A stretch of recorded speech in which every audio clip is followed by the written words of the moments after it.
Hey YouTube, Peterbilt Knife Guy. So yesterday I did the initial test on the Buck 119, the hard use test. But hurt a couple people, but honestly, most of the comments were good. After that, I decided to do a couple shorts. One I made, I was trying to throw it to the stump and I missed, and it went down and it hit the concrete and chipped the tip. So that's my bad. What knife wouldn't chip from that? And then I cut a key, a brass key. It's in my shorts. If you're interested, go check it out. It was the last short I made. I can't tell if that's just brass or there's a glint on there, and I can't tell if that's just brass or like leftover brass, or it's a what do you call it, a chip. It feels kind of like a nick, but we'll find out. But anyways, actually, you know what, screw it. Before we get into it, let's run it across the strap a couple times. And also the guard loosened up, and after further inspection after that video,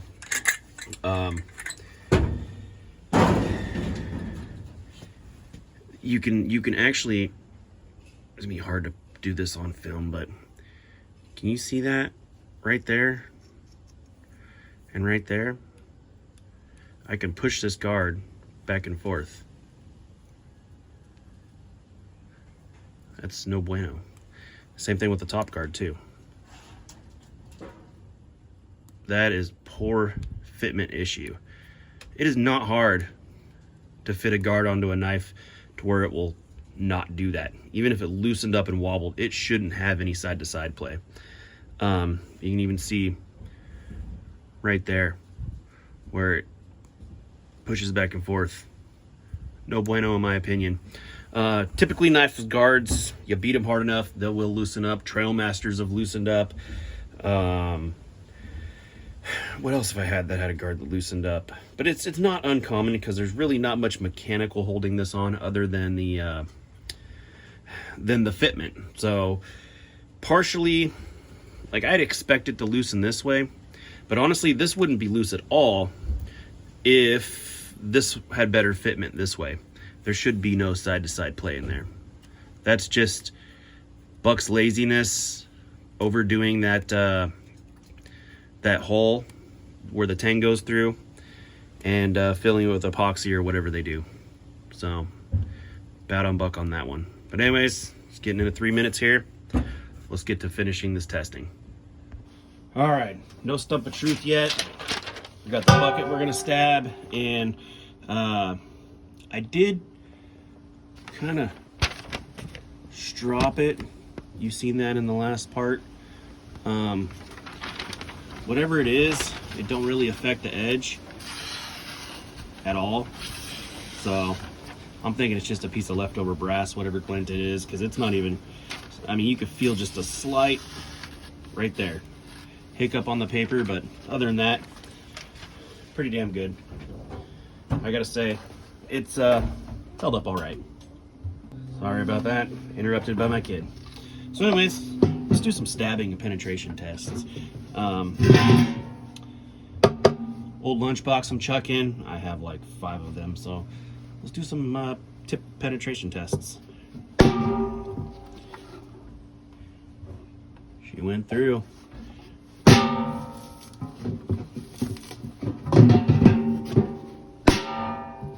Does this piss you Buck guys off?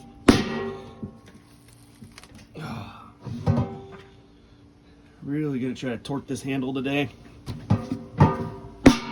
Ooh, that was a good one. I hit the seam, that's why.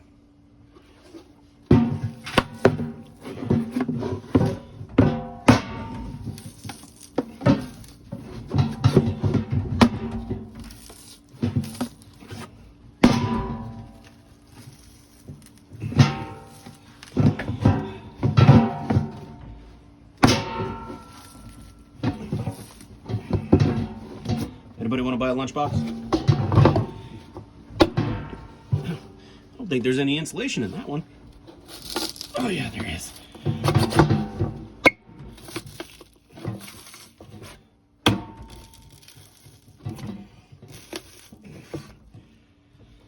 So yeah, it penetrated pretty well actually, even with the tip. Slightly used lunchbox for sale. Now, let's go to this metal. Let me get a glove. Safety third. All right.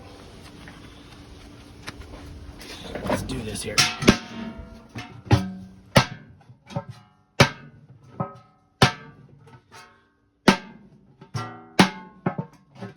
That's a thick bucket. Put some nice holes in it.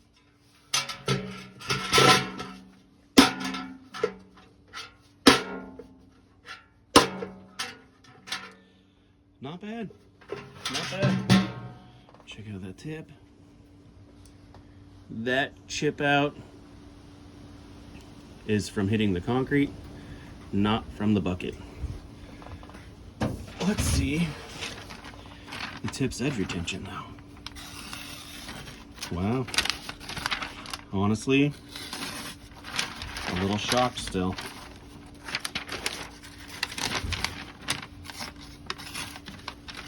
It is hard to do that with a glove on. Yeah, you know, it's a little worse for wear, but kind of to be expected. But still, we'll kind of cut paper. It's really windy out here today, so this thing's blowing around. Yeah, I mean, that could probably be stropped right back up. No real chip outs on the blade. Oh yeah, there is. Still cuts paper, but I don't know if you can see this. Focus. Yeah, see the chipping out right there? Right there. But still, I mean, it'll cut paper, so functional knife. Let's do some wax into this corner right here. Don't need a glove for that. It's gonna be loud.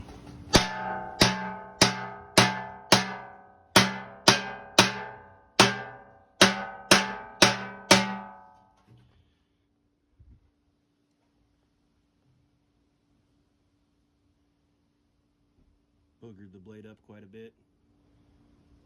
There's no edge there no more.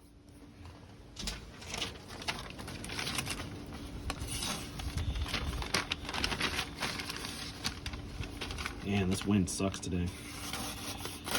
Yeah, it's serrated now.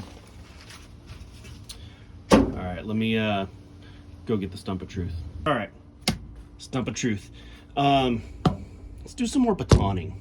I want to baton the crap out of this thing before I do the tip.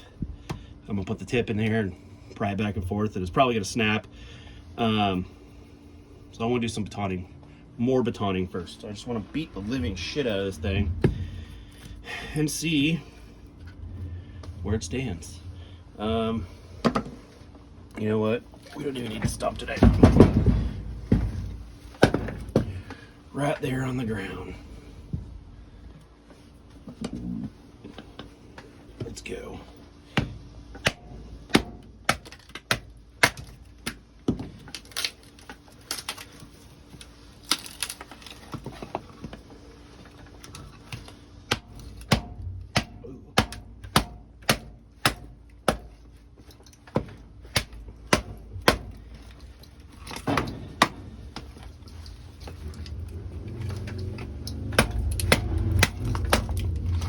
This eucalyptus is no joke. This stuff is pretty hard to split, even with a frickin' axe.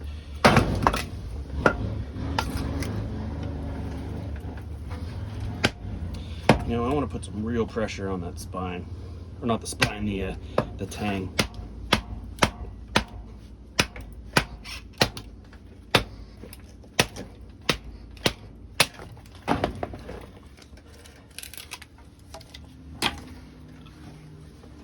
See what happens.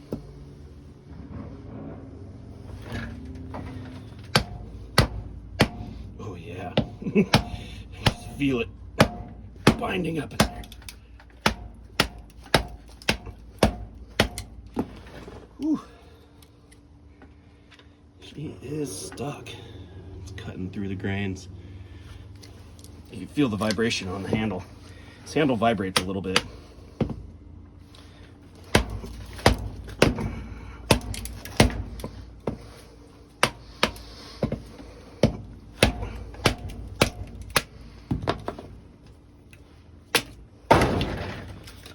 All right.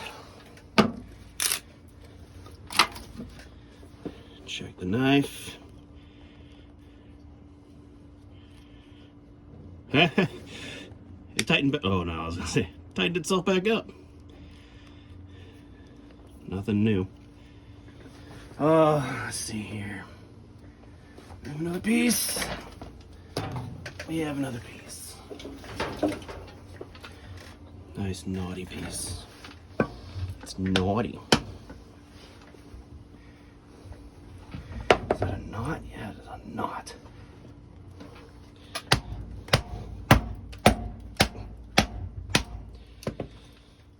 I gotta say though, old Grandpappy's knife is doing better than I expected it to. And that is kind of sad because the Buck 124 that I did tests on just kind of sucked. And this knife's less than half the cost and honestly doing better. Hate to admit it. Old Tristan Barnett will be happy about this one.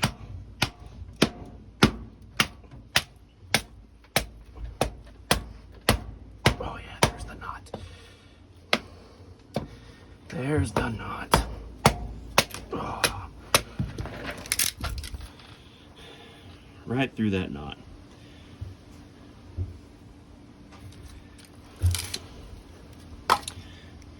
The knot. This stuff is hard. This is a what the hell is it? East Wing. I don't know what size hammer this is. Doesn't say. But the knife is, I don't know.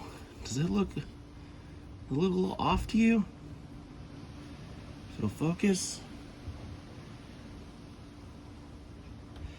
From my perspective, it looks just a hair off. It's really hard to tell. I don't know if it's just the way it was ground. Oh yeah. You know, I don't know. I don't know. So anyways, let's finish this up. Let's do the tip test.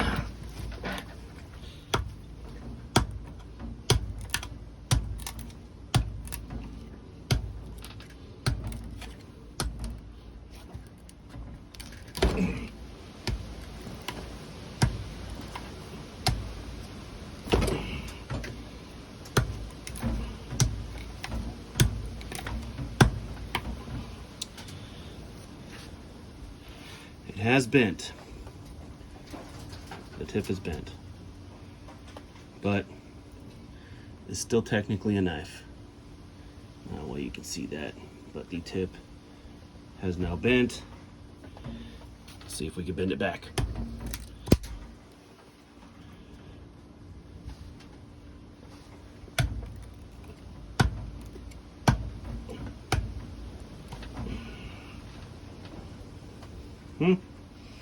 You can bend it back to true. I don't know if that's a good thing or a bad thing. Huh. Well, you know, I don't know. I ain't gonna break it on purpose. Anybody can stick a knife in a stump and break it. There is a limit to everything.